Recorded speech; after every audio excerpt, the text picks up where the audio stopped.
Pada akhirnya klaim-klaim apapun, ngerasa soleh, ngerasa berjasa, ngerasa berbuat baik, ngerasa jadi kiai, ngerasa jadi tokoh, nonsen. Itu semuanya tidak bisa menjamin engkau bisa ketemu Allah kok. Allah tidak pernah menzalimi hambanya. Walakin anfusahum yazlimun.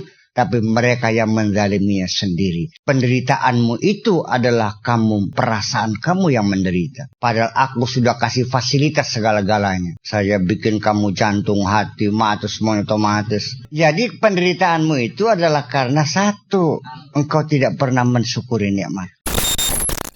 Kamu tidak akan dituduh tanpa bodoh. Yang dituduh kenapa nggak ngaji? Yang dituntut bukan kenapa kamu tidak kaya, tapi kenapa kamu tidak bekerja keras. Bismillahirrahmanirrahim. Ajarannya tidak perlu untuk disebarluaskan. Iya, karena dia sendiri melakukan satu kekeliruan. Iya. Awalnya kan lebih baik bocor perut daripada bocor mulut. Ternyata mulutnya bocor.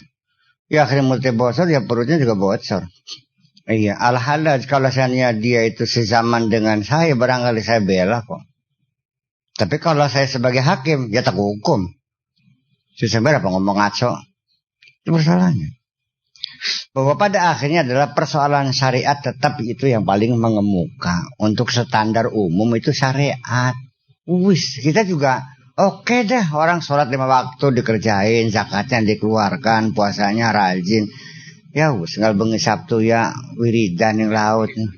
Lah ya iya, ada sopan santun, ada tata krama.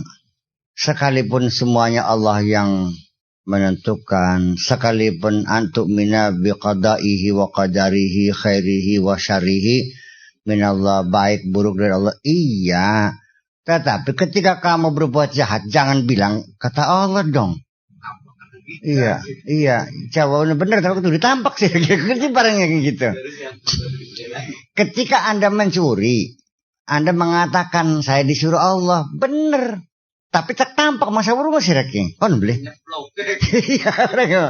Iya kan gitu.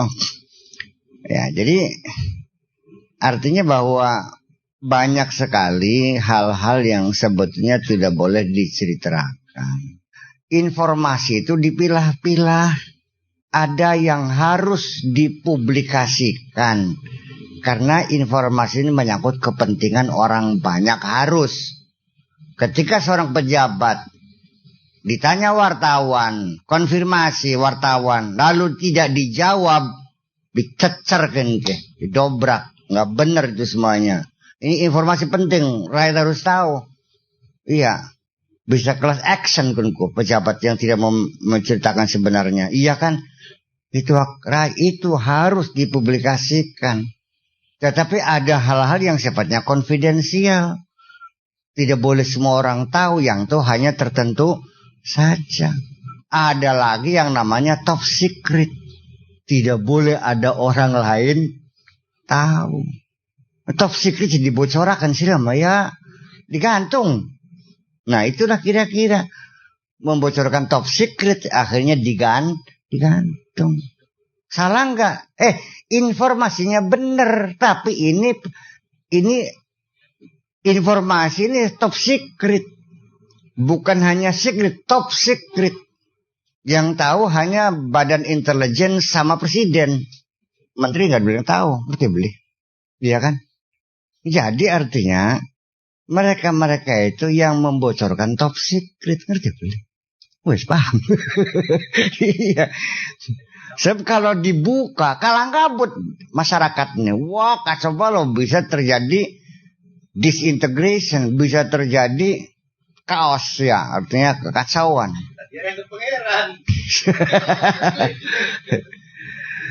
Iya, jadi nanti sistem wahdatul wujud, panteisme dan sebagainya itu adalah istilah-istilah yang top secret sebetulnya, nggak usah diceritain lah.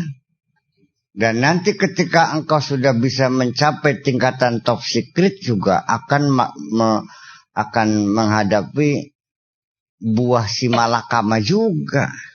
Iya, dibilang tahu disebut murtad, bilang tidak tahu disebut kafir. Cang suruh ngomong apa sih Ran? Jadi embuh.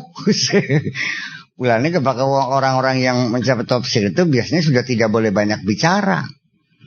Seorang pejabat intelijen itu tidak boleh banyak bicara.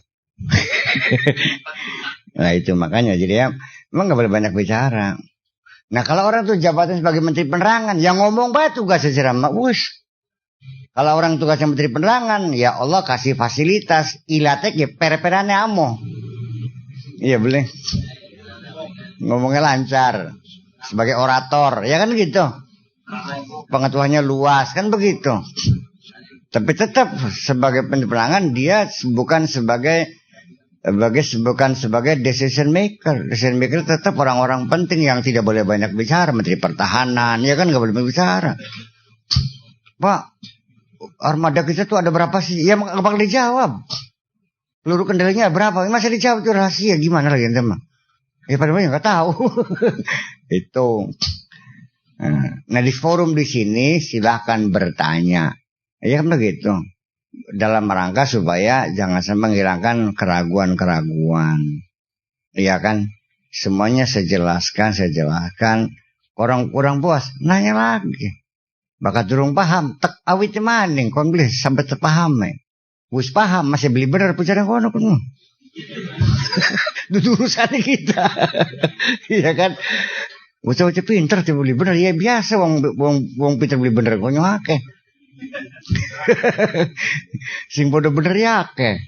Iya, benar. Jadi memang sebetulnya harus kita pahami aja lah. Dari itu kan pernah, kalau nggak salah kita pernah ceritakan bahwa sirah kunang keberadaanmu ini, wujuduka ini hakiki amnisbi. Nah, anane ke anak hakiki apa nisbi? Ya akhirnya kan di situ dijelaskan bahwa kamu itu adalah longan sirah terga. Longan anak beli. Ini leban di anane. Cukup nambene. Wali kan nambenan longan beli. Jadi longan kan nisbah. Ketika ada amben. Jadi sing anak gua ambennya longane. Begitu amben ngadeg ya longane anak. Sedurung amben teka kau usah gambar ya kan. Tapi ini begini. Ya, aja bodoh maning bae. Baka mengkono berarti jare pakai sakur dia gusolok jamben manusia kolongan. Salah maning bae kan iki. Bisa terjadi kan karena beli pahamnya ke. Gusolok jo kaya amben jadi pakai sakur aja. Koplok sih Mas usah kaya amben. Ini lagi menjelaskan seperti itulah wujud nisbi dan wujud hakiki itu. Iya. Jadi ada keberadaanmu, kehadiranmu di dunia itu apa sih? Ya hanya bayang-bayang aja sebetulnya sih. Lalu, jadi kadang-kadang bahkan dari wong sobut, kadang-kadang beli paham, besok ngerti beli kata ayang-ayang. Pernah macan kertas sih aku. Iya kan? Iya, jadi tidak berlandaskan kalau kita punya rasa sombong segala macam nggak ada. Dan itu yang paling tidak disukai Allah, sifat sombong itu, sifat serakah. Ya, mesti cengar-cengar kita mah. Ya boleh. Druya, bangor, badeg, jorok, kecil, begitu sombong, kin bibit yang duraka. Kesombongan juga pada akhirnya mah. Dikiranya sah saja orang sombong tuh. Iya. Awas. Allah leman sira kongkon loman. Iya boleh. Allah mangapura sira kongkon mangapura. Iya kan? Allah mencipta sira kongkon mencipta. Iya boleh. Tapi begitu Allah sombong sira boleh kena sombong. Itu hanya Allah yang boleh sombong, ya enggak boleh dong. Itu hanya Allah yang punya sifat mutakabbir al-kibriya, itu hanya Allah aja, kita mah nggak bisa. Nah itu jadi kembali ketika kita paham juga, ini juga bertingkat-tingkat ya sebetulnya ya. Kalau seandainya ini kan ada mubtadi, ada ibtidaiyah, ada sanawiyah, ada aliyah, ada muridin, ada sairin, ada wasilin, ya kan begitu. Ada yang mulai lagi mulai belajar bener, ana sing lagi ngelakuin bener, ana sing wis sampai bener. Ana hakikat, ana hakul yakin, ana ainul yakin, itu tingkatan-tingkatan. Sampai kepada orang yang sudah kenal Allah pun ya tidak satu tingkatan. Ya bertingkat-tingkat juga. Ya sing prajurit sampai tekan jenderal besar. Iya kan? Dan semuanya ada rankingnya kan gitu. Nggak bisa satu tingkat. Dalam keilmuan dunia saja, ilmu-ilmu syariat, dia juga nggak ada ilmunya setingkat tuh, nggak ada. Pasti ini lebih dari yang lain, ini kelebihan di bidang lain, kelebihan yang lain kan gitu. Nah usorope matang, balau gue menteh, balau gue matang, ya ilmu fikih menteh, ilmu fikih matang, ilmu sorope menteh, ya matang anak sing menteh maning, ya artinya bahwa tidak satu tingkatan. Ya. Wa fawqa kulli dzi ilmin alim. Ada yang lebih lagi. Nah, yang bawah ini selalu berguru kepada yang lebih atas. Selalu kan. Dan mereka itu orang yang paling rajin belajar. Karena struggle of life itu dalam diri mereka. Kita melihat perjuangan kan fisik terus. Kalau sudah tengah itu perjuangan itu bukan perjuangan fisik. Karena ibadah fisik mah nggak ada apa-apanya. Ibadah hati yang bayarannya mahal tuh. Kerja otot mah murah, kerja intelektual yang mahal ngerti beli. Sing beli katon sing regane larang gonang. Wong macul pira bayarannya? Sedina pira? 20.000. Habibi sedina dibayar pira? Lah iya. Ya justru karena itu. Jadi artinya jangan dikira bahwa orang itu duduk saja, buat priben coba, sembayang je, mengkono, puasa yambus, dodok baik, kepul baik. Bukan mau sekong mau kian mau sholat sembayang, qobliyah, ba'diyah, segala macam. Ya, pujian yang ngelik-ngelik, kerong jam telu kesulitan. Iya. Sehingga jam telu kau ter speaker la ilaha illa anta subhanaka inni kuntum minadzalimin masih kuntum sih ini masih kuntum ini kuntum ya wis berapa apa mana dibayar nang jawatir wis bagian kuntum iya kan iya jadi kita ini sungguh keliru menilai kesolehan seseorang itu nggak ada yang akurat.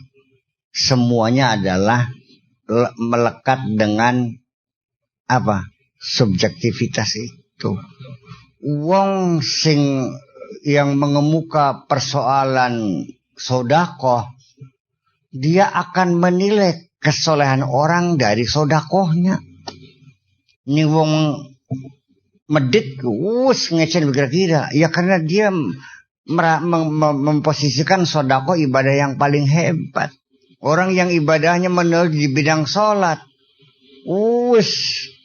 sengitin mau beli sembayang ke mereka kang mati gak beli gelem nyembayangannya mbok aja enak udah beli sembayang mati udah sembayangi iya kan.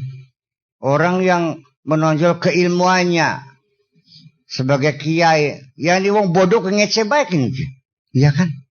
Sama. Nah sekarang Kang Bad, bisa gimana? Nilai orang, kesalahan seorang dari mananya? Ya sulit. Nah karena itu. Jadi ya, apa tolak ukur kita? Kesolehan. Ya kesolehan juga belum tentu. Banyak sekali orang yang kesolehan sosialnya begitu hebat, tapi karena tidak berkaitan dengan sholat, dengan zikiran, ya tidak dilihat sebagai kesolehan kok.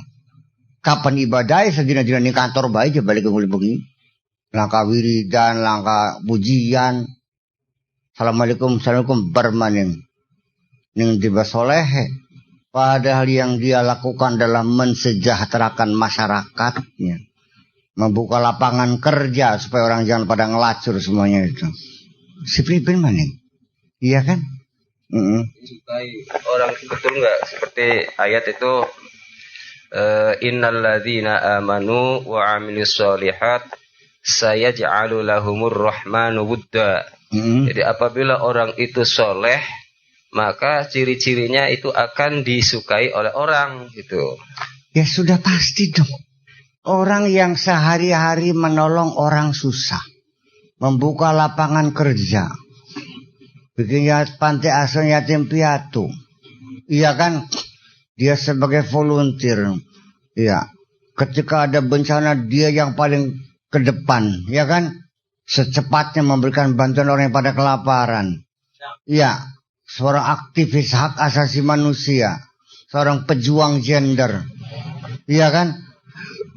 Dan semua orang kenal sama dia semuanya. Siapa itu namanya? Tokoh masa? Dah kalau tokoh masyarakat kan apa maksudnya? Orang yang dicintai oleh masyarakatnya. Jadi orang yang soleh itu adalah orang tokoh masyarakat sudah pasti. Ya kalau tidak dicintai masyarakatnya, ya bukan tokoh namanya. Itu menokoh namanya, menokoh orang. Iya kan? Sayaj'alu lahumur rahmanu wudda. Dia akan punya kewibawaan yang tinggi. Ngalor kabeh gini. Iya. Nah, tetapi kan orang kan dikiranya kesolehan itu sholatnya 5 waktu berjamaah, nggak pernah tinggal wiridanya, kemudian baca balaknya, bandungan, fatul mu'in, soroganya, kitab takrib, iya, kelambinnya, jubah, grebot, ya kan? Ini yang soleh. Tapi ingat, kesolehan dia untuk dirinya. Masyarakat beli kecipratan. Apa jasa dia? Kayak pondok ke pokok bagi waring sih. Bakapan bagi-bagi waring waring kosong. Balik kebak balik. Iya. Dia tidak membangun masyarakatnya, dia merepotkan masyarakatnya kok. Iya kan? Di mana letak kesolehannya? Ustaz kok pesantren reang. Di mana kesolehannya? Nah ini jadi pada akhirnya klaim-klaim apapun, ngerasa soleh, ngerasa berjasa, ngerasa berbuat baik, ngerasa jadi kiai, ngerasa jadi tokoh, nonsen. Itu semuanya tidak bisa menjamin engkau bisa ketemu Allah kok. Iya kan? Tidak menjamin. Sekarang kita bayangkan, man kadim, umai pager, jogane lemah, tukang ngangsu ning umai wong sugih bisa majing swarga beli, sodako beli pernah, sembayang ya padu nyungseb, maca fatihah salah kabeh, masih robil ngalamin sih bisa majing swarga beli. Sedangkan Ustadz Salim seorang mubalik, seorang kiai, macane fasid, tukang ceramah, punya pesantren. Wah ya, apa dasarnya Mang Kadim bisa masuk surga? Ini kan cara kita menilai orang kan begitu, secara fisik. Padahal hati Mang Kadim mutiara di hadapan Allah. Kenapa? Karena dia siap melaksanakan apapun yang menjadi keputusan Allah. Sampai anaknya diumbangi gara-gara pengen sekolah madrasah sanawiyah. Nah, kaja mencilak muncuk maning kada sira anak-anak Kadim. Ya salah sira kena mabungkan matune sing kita. Kari lakonan apa? Bisa baca ya wis. Sing penting bisa maca, bisa nulis sambil jadi bodoh ning wong. Lakonan apa melarat sugi pada pekaterga. Mangsa sing manusia modar kabeh. Akelewane temen si wong urip kok. Bener omongan kah? Swarga. Iya. Ya jadi memang a priori underestimate. Ya, kita suka merendahkan orang lain. Ya kirim nih. Biasa matene wong kepet, nguyung ora ngadeg. Iya. Iya sing trembuk podo, sing tukang tipu, sing karong, sing kirik semara metu kabeh. Padahal Allah sudah mengingatkan wala tuzakku anfusakum. Wala tuzakku anfusakum. Jangan merasa dirimu suci. Wallahu a'lam. Artinya kita ini masuk neraka mungkin, masuk surga mungkin, tapi kemungkinan besarnya masuk neraka kayak iya, jadi maksudnya kudu perhatiin sih lagi, ya mawas diri. Aja ada gudug itu aja penting sih. Yang ditunggu satu, diam, laksanakan, syukuri, bersabar apa adanya. Gede endi ganjarane wong sembayang 40 tahun. Ganjaran begini kan, 40 tahun sembayang sajine 17 waktu. Mafrudat ya jelas, qobliyah ba'diyah, ya witir, ya hajat, ya tasbih 40 tahun. Tapi sadina-dina ngersula kekurangan duit. Kayak sirah ora. Karo wong melarat, tukang buru macul, tapi dia bersyukur kepada Allah, dikasih hidup. Sekalipun untuk makan besok dia nggak tahu, dia tetap bertahan, selalu berterima kasih atas sesuap nasi yang dia telan. Alhamdulillah, dia yakin bisa mangan. Sugih puja Gusti Allah, nggak pernah berkeluh kesah. Dia sodakoh enggak, qobliyah ba'diyah juga enggak. Sembahyang subuh ya sering kawanan, maca kitab beli bisa, sodakoh bating. Iya, katsadina-dina celana pokek baya kaderga. Tapi dia hebat kan. Dia siap melaksanakan segala keputusan Allah. Ya wis boka teriang gening dunia kudu melarat, tak lakon emang sawurungan. Iya kan persoalannya. Jadi kita jangan mengacu ketika beribadah, kepengen banyak sodako, kepengen banyak sembahyang, kepengen naik haji, kepengen. Itu nafsu semuanya kok. Itu nafsumu. Ketika kamu ingin bersodako, itu nafsumu kok. Paham boleh? Nafsu. Apa buktinya? Ketika kaya, medit. Iya kan? Nafsu, kepengen sugih, kepengen pangkat, kepengen sodako, kepengen. Semua orang juga bohong kok. Setiap mau datang ke sini, pengen lancar rezeki, kang usang ibadah entut, kesang ibadah apa? Pengen sugih kon kamu. Iya kari ibadah apa? Tanpa harta juga bisa ibadah kok. Bersabarnya kamu menerima sebagai orang miskin, itu yang ibadah yang paling hebat kok. Apa bedanya orang yang mati di medan pertempuran membela Allah dengan orang yang mati kelaparan? Lebih baik aku mati daripada makan barang haram itu. Sampai tekang beli mangan, tekang ngodare karena mau kan haram. Mana yang hebat? Pada sih. Ngantar beli. Ya iya. Barang emang. Ya, jadi nanti persoalan-persoalan ini kan persoalan kita gadangnya bisa ketemu, bisa nyampe beli kan. Masih ada sawat ya beli. Arang-arang. Masih kayak kepengenan ya beli. Arang-arang. Akhir rencana ya beli. At-tadbir wal ikhtiyar wa asyahwat, semuanya itu adalah hambatan-hambatan kita semuanya. Jadi akhirnya hijab itu mesti tebal. Hijabnya itu Pak di dalam diri kita sendiri. Apa itu? Ya keinginan, ambisi kita, kepentingan kita, nafsu kita, syahwat kita, semuanya itu. Iya. Wa qul mutu qabla an tamutu. Modar sedurunge modar. Artinya podarana nafsu sira kabeh. Oh, kan gitu. Ya tetap saja dalam proses mujahadah itu ada. Dan kita juga dibayar atas mujahadah itu.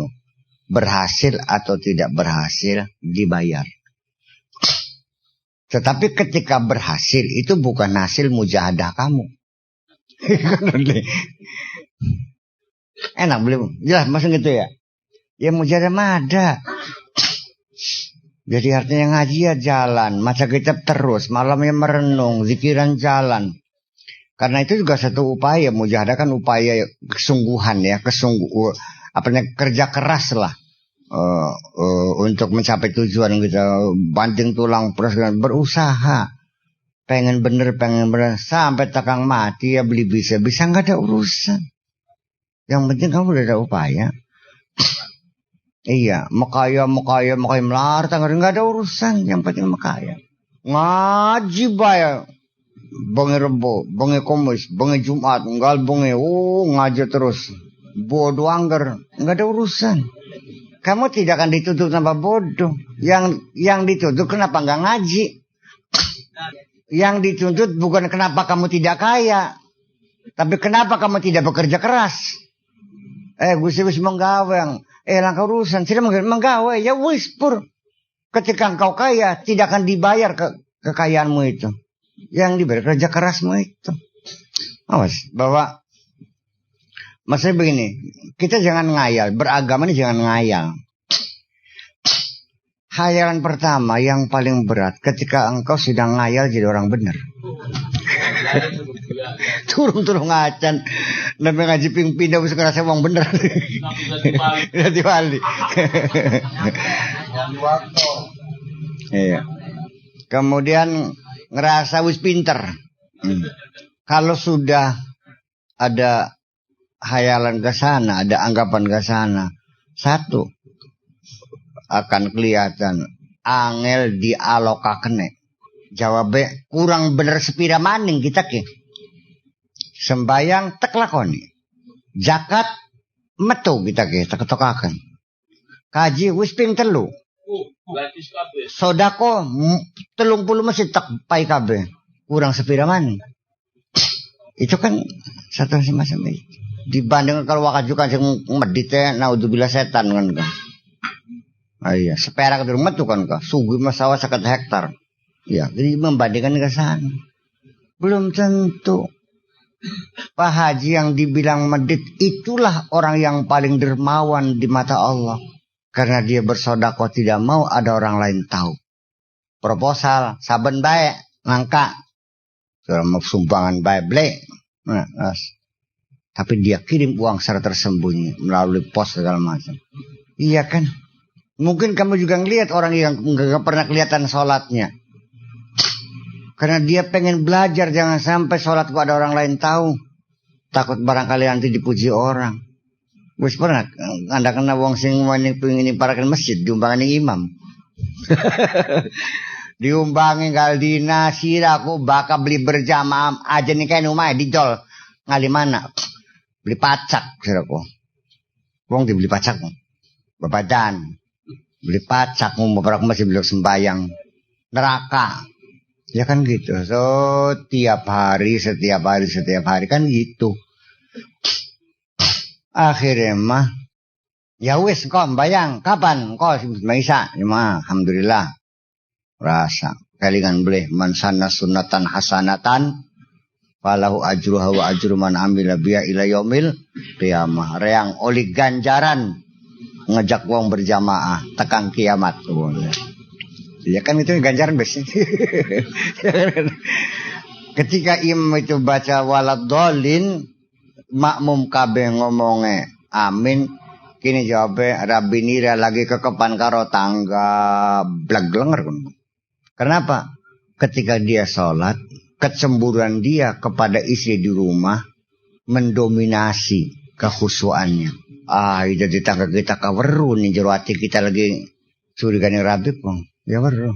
Ya pun pulane kita beli gelem jamaah karo sira, serang sembahyang ngayal bae. Paham beli. Nyukun sira udah diimah uga dire maksa bareng mah. Beli dipilih beli apa karep sira dewek kun. Lamun diceblok nama. Paham beli. Ya makanya jangan underestimate lah.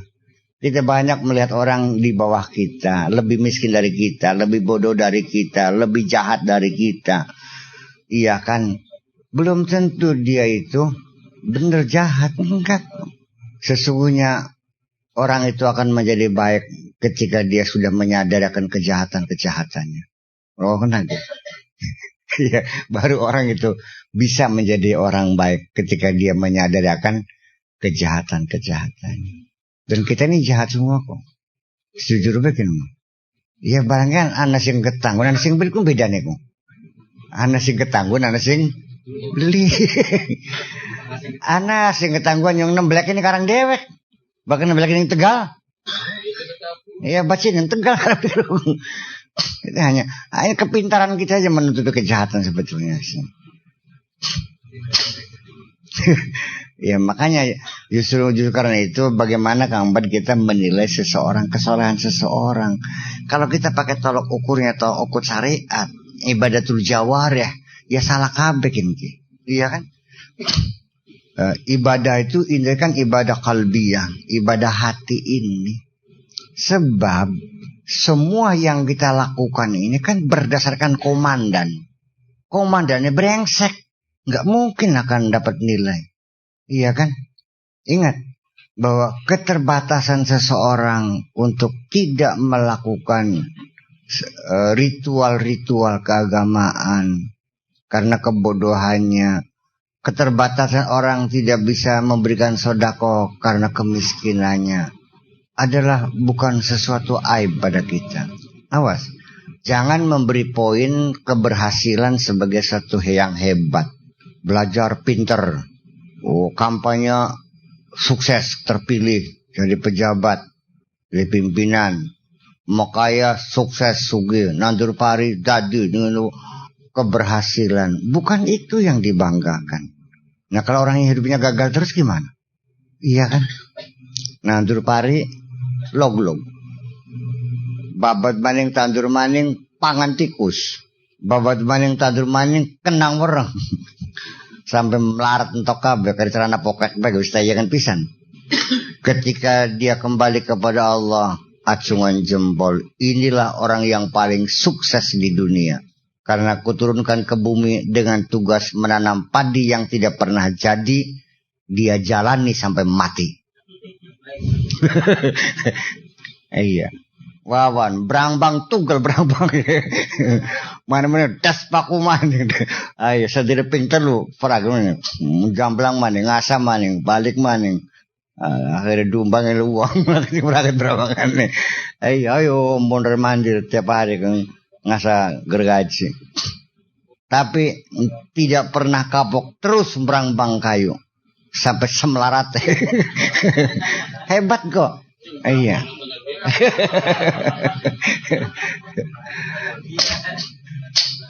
Jadi ya kembali apa? Etos kerja, motivasi. Nah coba kita introspeksi. Semua kebaikan, semua ibadah, coba diimplang maning, dipetani maning, motivasi yang ada dalam dirimu bener belum? Ini sing perlu aja ada guduk. Sudah ada guduk baik. Pernah sodako? Coba dievaluasi. Kenapa aku sodako? Untuk siapa? Ya kan? Apakah aku mengharapkan imbalan? Apakah ketika aku bersodako ada gerak hati yang sangat halus kepengen disanjung orang? Apakah ketika aku sodako ada rasa kepengen supaya orang lain tahu? Apakah aku sodako karena supaya dia nurut? Apakah aku sodako sambil kita ngumbangan enak? Ya bakal beli apa ya? Kita bisa ngumbangin padaku.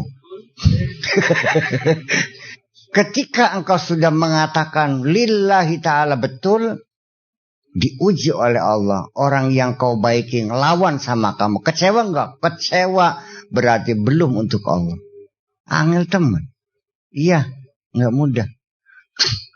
Makanya salah satu orang yang pembeng itu selalu introspeksi, melakukan evaluasi, diuji lagi, diterawang lagi, diwiak maning. Terus bagian jawaban-jawaban pertanyaan itu diuji lagi, dilihat lagi, kesalahan diperbaiki lagi. Aja gere keburu, aja gerasa guru suka metu sing ruangan kelas. Kecuali neng lonceng nembe serahkan hasil kerjamu. Paham lah. Ya ini persoalan jangan sampai kita ini termasuk orang yang rugi selama hidup di dunia, ngerasa dari wong Islam, ngerasa beriman, ngerasa ibadah, ternyata ketika menghadap Allah dibuka kitabnya kosong semuanya. Kita dalam ketersesatan. Orang-orang yang dalam ketersesatan itulah orang yang paling rajin menuduh orang lain sesat. Wa yahsabuna annahum yuhsinuna sun'a. Perang sana pernah banyak berbuat baik. Ini kata Allah memperingatkan kita semuanya. Qul hal nunabbi'ukum bil akhsarina amala. Kepengen beli tek pai weruh. Dari Gusti Allah gini. Takon isi ra. Pengen beli tek pai weruh. Apa sih bil akhsarina amala, orang-orang yang rugi amalnya? Pengen siapa mereka? Alladzina dhalla sa'yuhum fil hayati dunya. Di kehidupan dunia upaya dia, usaha dia sesat semuanya. Wahum yahsabuna annahum yuhsinuna sun'a, dalam ketersesatan di alam dunia dengan segala amalan-amalannya itu, kejahatan-kejahatan yang dia lakukan itu dikiranya kebaikan-kebaikan semua. Ternyata kejahatan-kejahatan semua. Di mana kejahatanmu? Sodakohmu. Karena ingin memperbudak orang lain. Kebaikanmu adalah untuk menghutangi budi kepada orang lain. Hutang budi adalah hutang abadi yang tidak pernah lunas seumur hidup. Diungkit terus nang siraku. Paham boleh? Andel boleh. Kejadian sehari-hari. Mantu ke nggal dina ning sawah ora, ngrewangi mertua ke ora. Melu macul, melu nutu segala macam. Pirang-pirang ton dibayar beli ning mertua ke. Angger be dire mertua sira gua andun mangan baduk segane kita pirang-pirang tahun. Beli dipikir ngrewangi mertua ka. Beli kapan pure, yang kapur pure kebaikan sih. Iya, pengabdi setiap hari tanpa dibayar kerja di sawah. Tetap belum pur jasa itu. Klalen tak siraku, masih kan? Pertanyaan klalen kok. Beli kelingan, saya kebangen kah? Lagi susah ke siapa sih nulungi siraku? Padahal kita sudah mengembalikan kebaikannya dengan penghormatan, dengan ucapan terima kasih. Termasuk anak-anak dia juga sebaliknya pernah kita tolong juga. Tetap aja kebaikan dia masih diungkit. Begitu maunya. Iya, justru kebaikan-kebaikanmu itulah kejahatan-kejahatanmu. Tetapi ternyata kejahatan-kejahatanmu di situ ditulis sebagai kebaikan-kebaikanmu. Apa beli bolak-balik ini? Aja mumet kawan. Kebaikan yang menimbulkan kebanggaan, dosa yang berakibat penyesalan. Kedua hal itu mana yang lebih baik? Ternyata kejahatan yang menimbulkan penyesalan adalah lebih baik daripada kebaikan yang menimbulkan kebanggaan. Ya. Iya. Oh ya iya dong. Kenapa orang bikin? Yang sarafnya itu dibikin oleh Allah. Yang menimbulkan rasa sakit itu adalah kulit bukan daging. Karena di kulit ada saraf sensitivitas dibuat lebih peka daripada yang ada di daging. Di situ sebenarnya nih kulit, nih jero daging diudak-udak kebeli kerasa daging makin dia. Iya kan? Kenapa kita ini sakit gigi sedot-sedotan? Kenapa kita ini kuping gerebek-gerebekan rasa sakit? Kenapa kita dapat duit gembira? Kenapa kita kehilangan duit sedih? Siapa yang menciptakan? Ya jelas Allah semua yang menciptakan. Tetapi itu semuanya adalah dalam hukum alam yang sudah dipatenkan Allah. Hukum yang berlaku. Iya beli di alam senang dijotos lara. Iya dong. Tetapi semuanya tingkat sakit kita, tingkat senang kita kan tergantung kita sebetulnya. Dicokotnya ngelamuk gatel beli. Nah, kenapa bakal lagi demenan beli kerasa? Jadi ternyata ketika cintamu menggelora, tidak ada penderitaan dunia ini.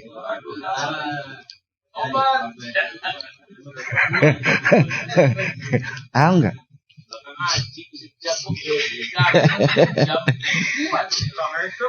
Kang Bad, sakit. Kenapa sakit? Ya karena kita merasakannya. Ya kenapa merasakannya? Ya karena kita masih merasa. Merasa apa? Masih merasa ada. Ya kalau kita yang nggak ada, kita tenggelam dalam merasa, ya hilang rasanya. Rokok lagi. Saya minta sama teman rokok gudang garam merah. Saya hisap rokoknya. Setelah hampir habis, sialan, 1000 dari barangnya. Ini pengalaman. Jadi bungkus udang garam kotaknya saja, isinya masih sriwedari. Karena zaman dulu sriwedari lebih murah kan. 1:2, sebungkus udang garam merah, 2 bungkus sriwedari. Kepul. Saya merasakan tenggorokan ini gudang garam. Karena saya yakin ini gudang garam. Ketika agar pentek putus, kedelang beli merah kayak sriwedari. Lantak sialan juga. Tertipu kita kan.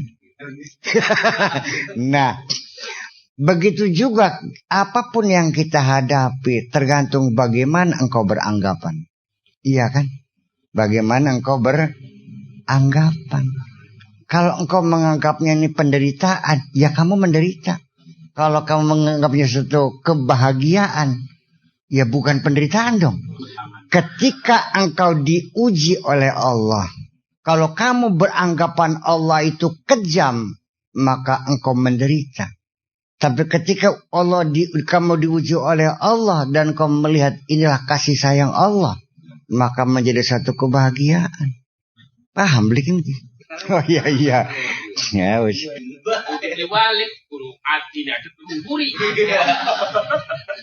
Iya beli weru binari aku belok kanan nikung ka. Takang Tulungagung kan kiblat kan dalan ki iya. Beli weru dalan kabus ngalor ngidul. Iya beli.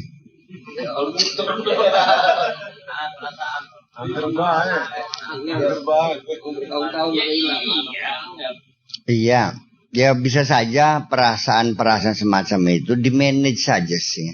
Memanage perasaan itu bagaimana?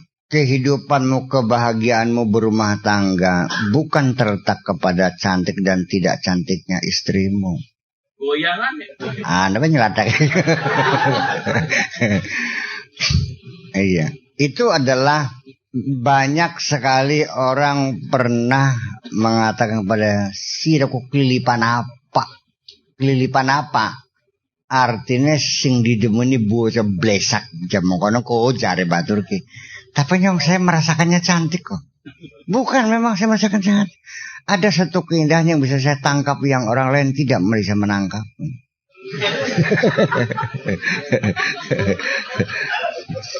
Sekarang begini, kita sholat kan disuruh banyak perasaan nih. Ada nggak yang sholat rasanya nggak betah, pengen kaget cepat selesai? Ana beli nggak sing sembayong beli yang pisan. Ana beli sing ada satu kenikmatan tersendiri ketika Allahu Akbar. Ada satu kemesraan. Ya kenapa? Berarti kita harus memanage dong perasaan itu. Ternyata perasaan itu bisa benar bisa tidak. Ya kan begitu. Ada yang liar, ada yang lulut. Kita kan liar perasaan kita nih. Bukan liar, tidak terkendali. Kadang-kadang tidak beralasan mana. Pernah beli tidak dua perasaan sengit nih uang padahal udah ketemu. Udah ketemu jadi sengit. Salah ya apa?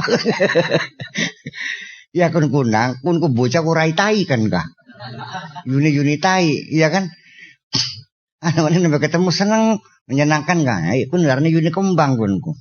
Jadi kita sendiri juga sebetulnya ya oleh a priori ya kan underestimate oleh para dugaan, oleh subjektivitas. Itu semuanya bahwa ini semuanya ada hitungannya enggak? Dihitung oleh Allah. Bukan hanya gerak fisik dalam ibadah, gerak pikiran, gerak hati, gerak rasa. Itu semuanya recorded semuanya. Tercatat semua. Perasaan kamu tidak suka melihat aku juga sama. Iya. Kusya lo gak berus ya gue sembahyang beli senang beli apa kok. Iya. Barangnya mah beli yang bungkanan ya mung dipaksa pas dikiyang-kiyangan itu barangnya mah. Ya wis. Wa idza qamu ila salati qamu kusala. Wis bener kusala kok. Kurang sepira maning kan. Ya iya. Mung wingi perang suku dong aku kedawan pisan gitu kok. Soalnya udan barangnya mah. Iya beli paket-paket temen wis banjir kabeh. Itu kan perasaan. Pada hari biasa kan tidak. Nah, jadi memang karena ada satu perangsang tertentu. Perangsang itu artinya sesuatu yang bisa, ya sesuatu yang kita tangkap yang ini namanya perangkasa istilah jiwanya. Itu bisa merubah perasaan kita. Rumah kita di pinggir kereta api. Apa perasaan kita? Gelisah, terganggu segala macam. Tapi seketika itu juga ya tergantung. Silakan kalau selamanya kita perasaannya nggak betah aja gerah akan bahaya karena apa? Disitulah harus kita manage perasaan kita itu. Satu perasaan gini. Coba belajar kita membangun suatu rasa cinta. Jangan ada rasa dendam kepada siapapun. Iya kan? Kita merasa nyaman, merasa senang ketika yang datang siapapun. Jangan membeda-bedakan siapa yang datang pangkatnya. Bakasnya wong gembel kan rasanya kan beli senang rasanya. Iya. Suwe temen kita beli balik-balik tuh kagian kah jerati mah.